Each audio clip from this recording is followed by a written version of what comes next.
Hammaga salom, kanalimga xush kelibsizlar. Bugun sizlarga shtika-turka qilingan joylarni ko'rsatamiz.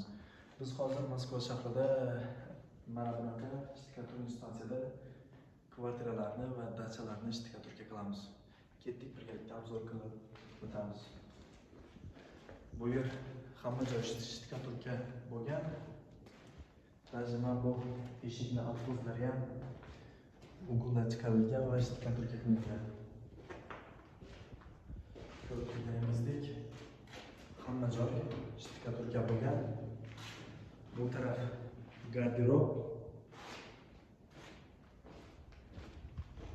bu taraf sanuzel, bu spalni, bu taraf katta zal, bu taraf oshxona va bu tarafda tualet joylashgan.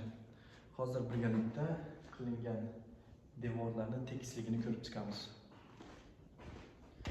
Bu 2,5 metrlik pravila, shu pravila bilan shunday qilib qo'ygan payti tekis chiqishi kerak. Shunday qilib tekshirib qo'yib, shunday qo'yib ko'rsatiladi.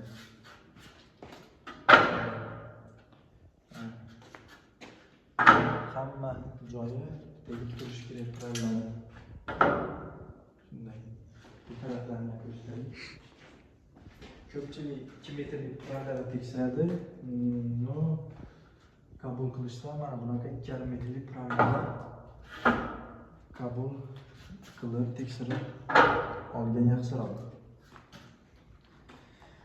Hamma joy geometriya holatida tuzilgan. Burchaklar 90 gradus.